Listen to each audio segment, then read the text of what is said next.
je m'appelle André Simon, voici Pascal Lamotte qui est à la base de ce projet d'exposition qui est démarré déjà depuis 2 années et demie et Pascal a démarré il y a 2 ans et demi avec la conception de cette maquette. Il a travaillé sur les lectures pour réaliser l'expo 1939-1945, la Seconde Guerre mondiale, à plus une nette. Dominique, Nicole, Dédé, Michel, d'autres bénévoles aussi.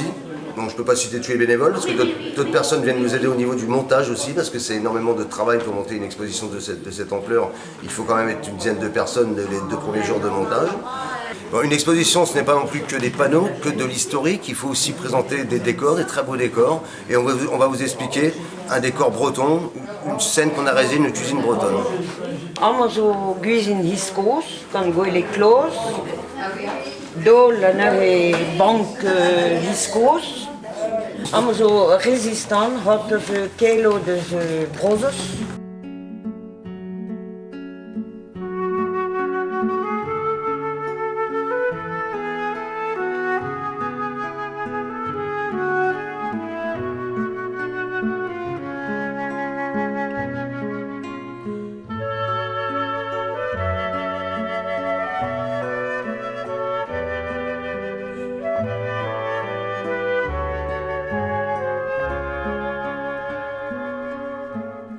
Une exposition de cette ampleur, c'est environ 2 ans à 2 ans et demi de travail.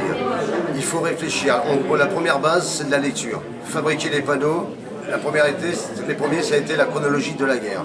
La suite, c'est de faire toujours un rapport avec la commune de Blunette, tout ce qu'on peut trouver sur les tables, tout ce qui peut être archive. Après, il y a l'idée des décos, parce qu'une expo où il y a eu de la lecture n'intéresse personne. Donc après, il faut créer les décos dans sa tête. C'est beaucoup de travail, c'est du réfléchi, il faut faire des recherches d'objets, de photos déjà et d'objets. Et il y a aussi appel à des collectionneurs. J'aurais pas pu, sans les collectionneurs, tout fournir. J'ai une grosse partie, mais j'avais pas l'ensemble pour pouvoir faire ça. Donc énormément de collectionneurs se sont rejoints à moi.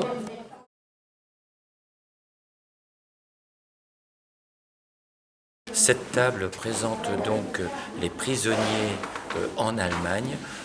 Quand j'ai commencé ce travail, je ne pensais pas avoir un tel nombre de prisonniers.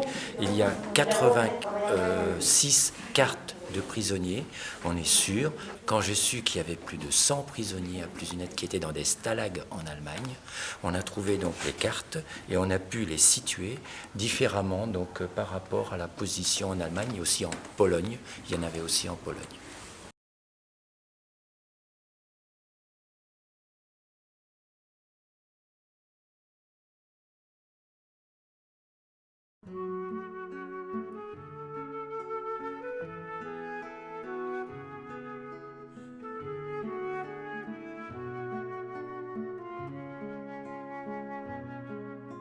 Les vélos ont servi entièrement à la résistance, à passer des messages, souvent les femmes. Il faut se rappeler que les femmes ont énormément passé, celles qui ont placé le plus de messages. Souvent les messages étaient cachés dans ce genre de petite sacoche, la petite sacoche à outils.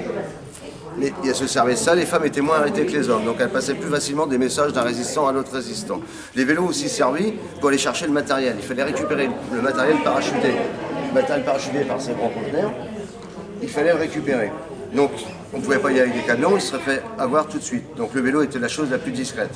Récupérer des fusils, des mitrailleuses, de l'armement, mais aussi des médicaments, de la nourriture. Il a fallu armer très rapidement et en quelques nuits simplement la résistance. La résistance avait déjà beaucoup de choses, mais c'est surtout entre la nuit du 4 et du 5 juin qu'ils ont reçu le plus de matériel, de façon à pouvoir réagir et à contre-offenser l'armée allemande et à aider le débarquement.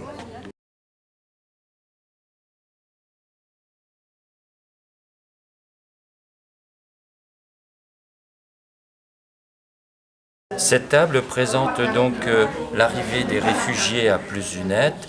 Il y a eu une liste où on a trouvé jusqu'à 248 réfugiés. Et ici, il s'agit de Dora, qui était une Polonaise et qui est venue à Plusunette se réfugier dans une ferme où il n'y avait que des filles. Il fallait systématiquement avoir que des filles qui avaient à peu près le même âge pour qu'elles passent inaperçues. Et Dora régulièrement a envoyé des informations pour nous remercier, remercier les plus unétois de l'avoir accueilli. Et donc là, il y a, à chaque fois, elle envoyait une photo. Elle a même présenté son bébé en 1950 à la famille.